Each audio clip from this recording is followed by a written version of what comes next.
Hello and welcome to DD India. I'm Akshay Dongre and you're watching our special program Voice of the Global South, a show that brings to you stories, news, achievements and concerns of a rising aspirational world. So let us begin with today's episode.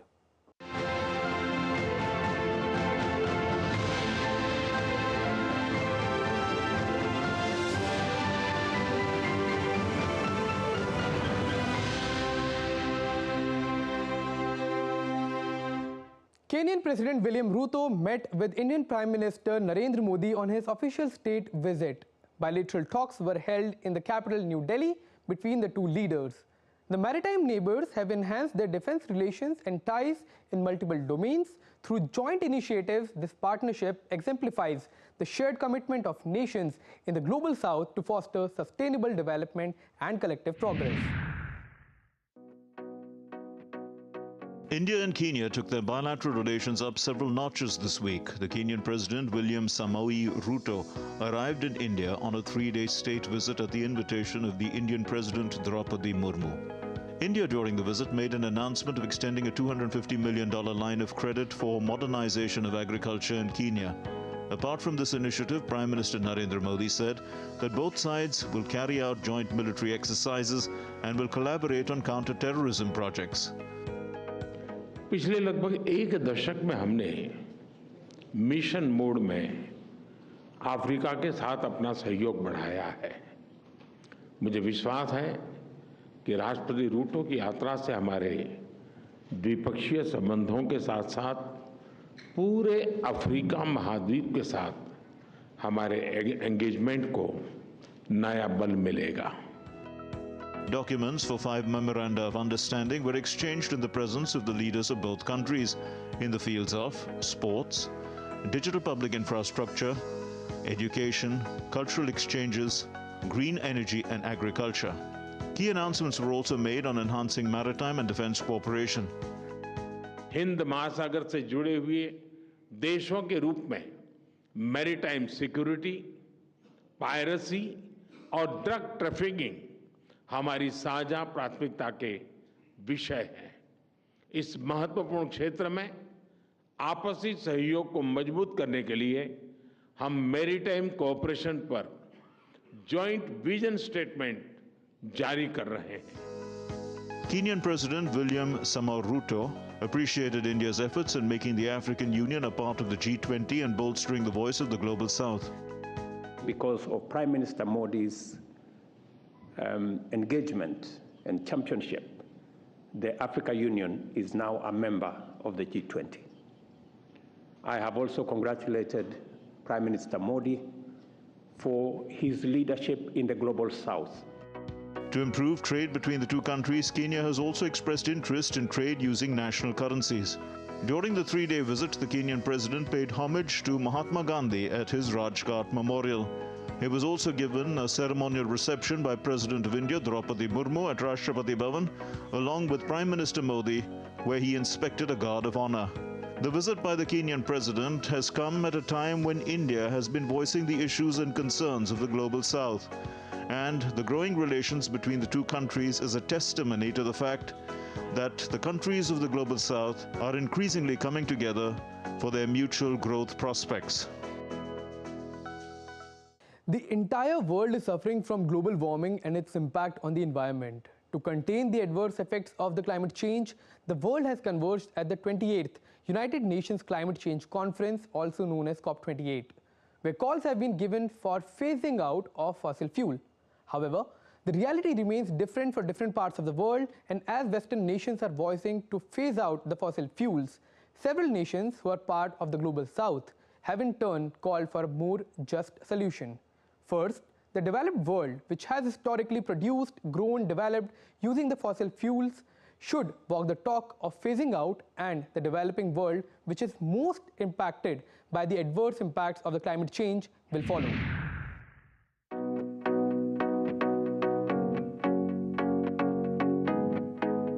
The 28th United Nations Climate Change Conference has crossed the middle point.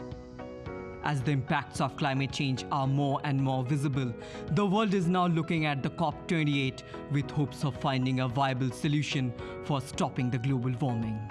The United Nations climate chief called upon the world to act instead of indulging in point scoring over the issue. The win on loss and damage here in Dubai gave this COP a spring in its step. But it is just the start. Now all governments must give their negotiators clear marching orders. We need highest ambition, not point scoring or lowest common denominator politics. Let's be honest, good intentions won't halve emissions this decade or save lives right now. Only serious progress on finance can deliver frontline results. We've said we'll double adaptation finance. Now we have to deliver, including on the details, and set ourselves up to go much further. The European Union Climate Commissioner said that the climate summit must produce a final agreement that marks the beginning of the end for fossil fuels. I want this COP to mark the beginning of the end for fossil fuels. This is a key part for the EU and for all of our negotiating mandates, meaning that all 27 European member states want this to be part of the negotiated outcome. However, differences have again emerged over a just implementation of a plan to contain climate crisis. Some representatives of African nations have said they could support a phase-out deal if wealthy countries who have long produced and used fossil fuels agree to quit first. Meanwhile, India also cleared its stance on the matter that concerns several developing economies of the global south. It said it will prioritize development of its over 1.4 billion population and opt for an energy mix. Coal is and would remain an important part of India's energy mix. It has always been, as we move forward to meet our developmental priorities in the country. We expect a clear roadmap to be agreed at COP28 on climate finance, which would be important for delivering on the new collective quantified goals, which is NCQG at COP29. While the issue of climate change remains one of the most important for the global south, most countries in it remain some of the lowest per capita carbon emitter. And while phasing down has widely been accepted at COP28, it remains to be seen whether a consensus will be built around it. Floods caused by Cyclone Michaung in several coastal parts of India has disrupted daily life, resulting in casualties and damage to properties. Rescue efforts and relief operations by various government organizations have played a huge role in minimizing its effect. In wake of the impact of climate change and its devastating aftermath on the region, the Indian Prime Minister Narendra Modi has sanctioned about 5.5 billion rupees for an integrated urban flood management activities for Chennai Basin project. That comes as a big relief for the people of the state.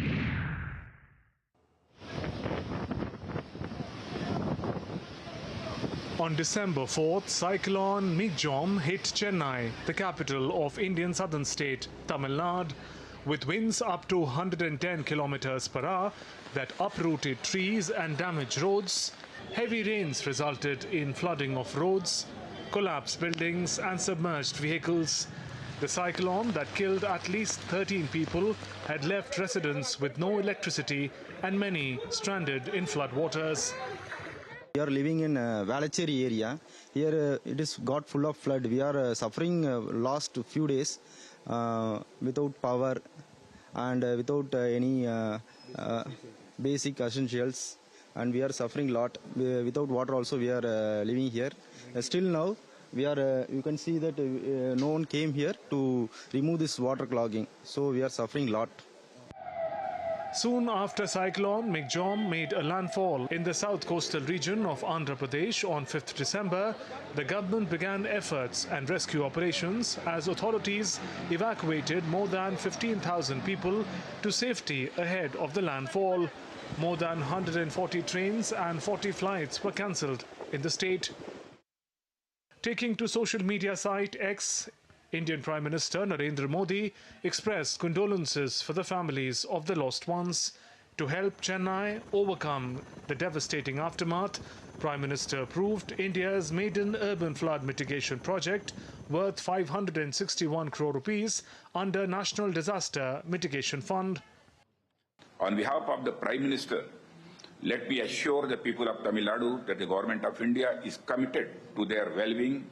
Honorable Prime Minister has directed Ministry of Home Affairs to release the second installment of 450 crore to the Tamil Nadu State Disaster Response Fund. Since the problem of urban floods has been repeatedly witnessed by the Chennai in recent years, Government of India has approved a central funding of rupees 500 crore for urban flood management activities under Chennai Basin project. Under the humanitarian assistance and disaster relief operations, Indian Air Force deployed Chetak helicopters to provide relief materials in the flood-affected areas. 29 National Disaster Response Force teams were deployed to provide shelter to the displaced families. Timely action taken by the Indian government brought the situation to normalcy. Transportation began functioning, essential commodities stores were open, and river water began receding. Chennai has had a lot of flooding in certain portion of the Chennai. So additional teams of NDRF has also been diverted by the state government, and we are providing them additional team also. This is apart from the SDRF and other forces who are working in the states. Chennai floods clearly highlight the impact of climate change, with rising sea surface temperatures and altered wind patterns playing a significant role. Countries in the global south, which host the majority of the world's population, and developing economies are most vulnerable to climate-induced disasters due to its heavy dependence on climate-sensitive sectors. We will take a small break here and be back with more Global South stories on the other side. Keep watching.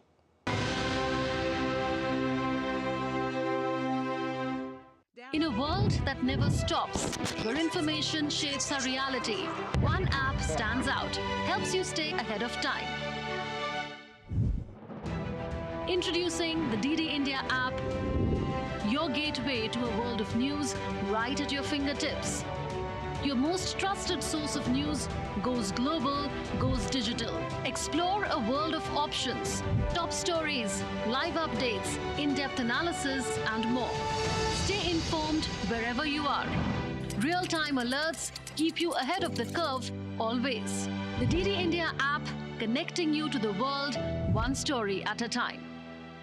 Download now and explore the world of knowledge, insights, and authentic information. India that invents. India that innovates. India that excites. India that invites. Land of possibility. Teeming with opportunities. Watch India Ideas each Thursday, 8 p.m. only on DD India.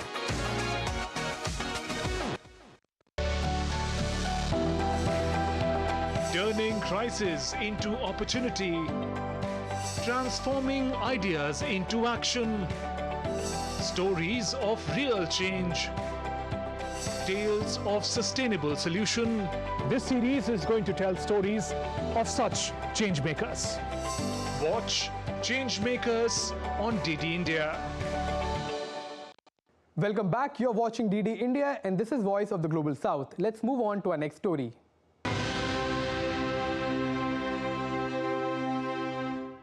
And this was just one of the examples of the disproportionate impact the climate change has on the Global South. Remaining with this impact, let's move to Africa now, where torrential downpours has led to flooding and heavy landslide in the capital city of Tanzania. Claiming 65 lives in the East African region, the floods has displaced thousands. The impact is heart-wrenching, with survivors recounting tragic tales of loss and destruction. The Tanzanian government has mobilized military efforts for rescue operations, but let's talk about climate change, where the climate change has intensified these extreme weather events in the Global South. and there are demands for urgent attention and international collaboration to find a solution for this very pressing issue. Tanzania has just emerged from the worst drought in the last 40 years, and now severe flooding and landslide has forced hundreds to flee their homes in East Africa amid floods caused by seasonal rains. A 59-year-old resident, Grace Mbulu, recounted her terrifying experience of being woken to strange sounds on December 3. Mbulu and other residents had to leave their village. Her neighbors, an elderly woman and 2 children were left behind and died in the floods. The water washed over our home and destroyed the fence and gate and left lots of mud. But my neighbors had more damage, including 3 deaths, 1 old lady and 2 kids, who happened to be our good neighbors. The father and mother are now hospitalized and are in critical condition. Torrential downpour in East African country has killed at least 65, washed away vehicles and brought down buildings. Landslides have led to misplacement of more than 5,600 people in the region. We have been highly affected by the floods and mud flow. I remember on the day of the incident, it was around 6 a.m. when it started raining. Later on, it started flooding. Until now, it has affected most of our business. We no longer have shops and many houses have been destroyed. But also, many families have lost their beloved ones. Prime Minister Kassim Majaliwa announced that 116 people have been injured from flood-related incidents. The government has deployed the military to rescue hundreds of people trapped due to floods.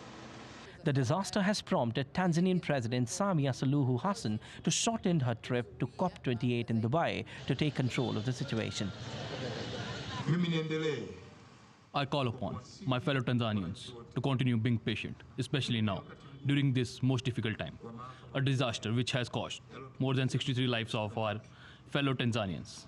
Let us continue praying to God for us to remain calm during our time of grief. Streets have turned into fast-flowing rivers of mud. Residents were seen collecting debris from houses, including furniture, strewn across streets. Key roads, power lines, and communication networks were also disrupted. Severe flooding caused by the El Nino effect has forced hundreds of thousands from their homes in Kenya, Somalia, Ethiopia, and Tanzania since the rains began in October this year. Climate change is causing more intense and more frequent extreme weather events in the global south countries. Nigeria loses an estimated 3.7% of its forest cover each year. According to the United Nations, it has lost 1.14 million hectares of tree cover from 2001 to 2021, the equivalent of 587 million tons of carbon emissions. Climate experts say the expansion of agricultural land and logging of trees are responsible for this and are urging the government to encourage more tree planting and sustainable agriculture. DD India correspondent Ajay Mangut reports. Ohena Peter and his family are harvesting beans they planted a few months ago. He says the yield has been affected due to poor soil for planting crops. The soil is not thicker as before, and that washes the nutrients of the soil, and there reduces the rate of what we produce in the farm. Before, we produced like 20 bags per hectare, but today we are having up to 6, 7 only on a hectare. And crops like corn cannot be planted on this soil due to the fact that the soil has lost its nutrients, except if we can afford fertilizer. Nigeria has a huge problem with deforestation. Nearly 4% of its forest disappears every year. According to the United Nations, Nigeria has the highest rate of deforestation globally. On this farm on the outskirts of Nigeria's capital, Abuja, only a handful of trees are standing. Agricultural activities to meet the needs of Nigeria's growing population and cutting of trees for cooking fuel have been largely blamed for Nigeria's depleting forests.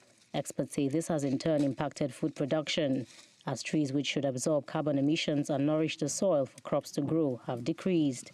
Agriculture is one of the highest sources of carbon emission globally, and also one of the highest sources of deforestation also.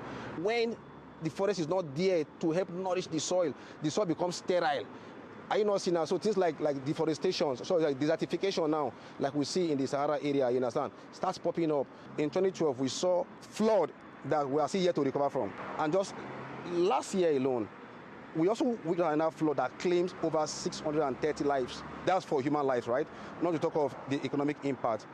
Experts say the government needs to address this by planting more trees and encouraging climate-smart agriculture to reduce the impact that deforestation has on farmlands. One of the solutions to reducing deforestation, first is afforestation. Now, you have to embark on massive tree planting initiatives, right, to cover up for the forest loss that we are even see depleting. The government also, as one of the solutions, has to start thinking of how to deploy, clean cooking technologies, so that, because once we now adopt these technologies, we will stop bringing down these trees, and that would, the forest will be safe. Nigeria's Ministry of Agriculture says it is incorporating technology and innovation into the agricultural sector to increase food production and reduce impact of climate change. Last year, the government announced plans to engage young Nigerians to plant 250,000 trees to reduce carbon emissions. That is yet to be implemented. Until then, farmers like Peter will have to make do with a depleted harvest. Ajak Mangut in Abuja, reporting for DD India. In a recent report, the World Meteorological Organization has declared that the past decade was unequivocally the warmest on record for both land and ocean. The report highlights the alarming frequency of extreme weather events wreaking havoc on food security, triggering displacement and impeding progress towards sustainable development goals. Vulnerable regions of the Global South face disproportionate challenges, and the urgency for international collaboration to address it is much required. The real question still remains of the climate assessment and its profound implications on the global scale.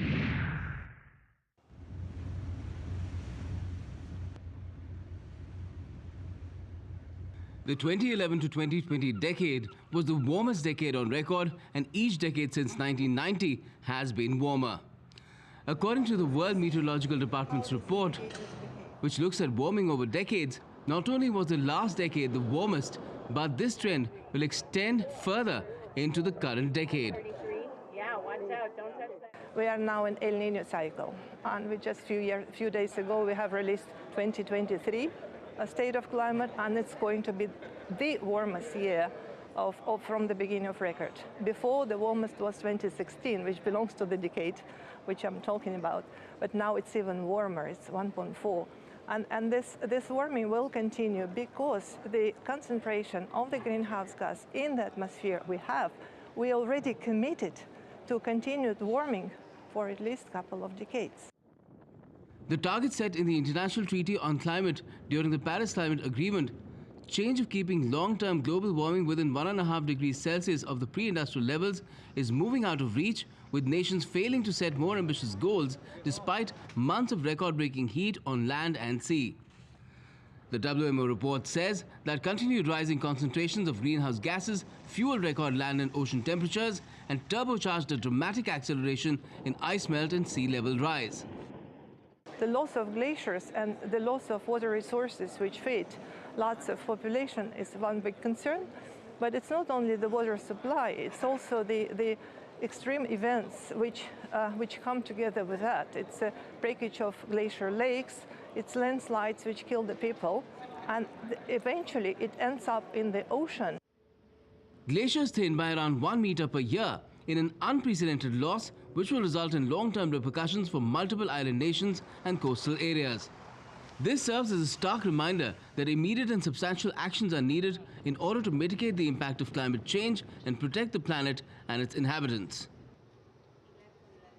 Netherlands has returned artifacts to Sri Lanka that were looted during the Dutch colonial times. By doing this, the Dutch government has opened a new chapter of cultural cooperation with Sri Lanka. And as Sri Lanka reclaims its lost history, pressure is now mounted on other former colonial powers to return the treasures held in various museums of the West.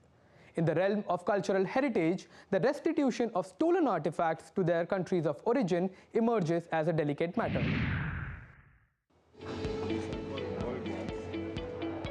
Back home after more than 200 years in the Netherlands, These artifacts were looted by Dutch soldiers when they overran a palace in Kandy in central Sri Lanka in 1765. There are some more to come, and we hope to get them back, not only in Netherlands, but also in other countries like Great Britain. And so we have started negotiations, and I hope they will be fruitful. And very soon, they will also have the ability, capability, and guts to return what was taken from our country. The colonial artifacts include the bejeweled cannon of Kandy, made of bronze, silver and gold, seized by soldiers of the Dutch East Company and displayed in the Prince of Orange's Cabinet of Rarities, and later the Rijksmuseum in Amsterdam. In 2020, the Dutch capital's Rijksmuseum said at least 4,000 objects in its collections have clear ties to the country's colonial empire, which spans some 300 years from the mid-17th century and whose main centers of power were in Southeast Asia and the Caribbean. We plan to continue work with Sri Lanka about other objects of Sri Lankan origin that are still in the Netherlands in our museums. While some of the Sri Lankan artifacts have finally made home, there are several major museums in the West that have millions such artifacts, jewels and antiques that have been looted, stolen or captured from the erstwhile colonies that are mostly part of the global South, and despite repeated calls for their return, not much heed has been paid to them. Returning these artifacts to former colonized countries has been a long-running and often a sensitive issue. This is all we have for you in this edition of Voice of the Global South. Let us know your thoughts on the show. You can connect with us on Facebook, X and Instagram. You can also check out our website ddindia.co.in. From all of us here in New Delhi, thanks for watching our special program, Voice of the Global South. News and updates continue on DD India. Keep watching.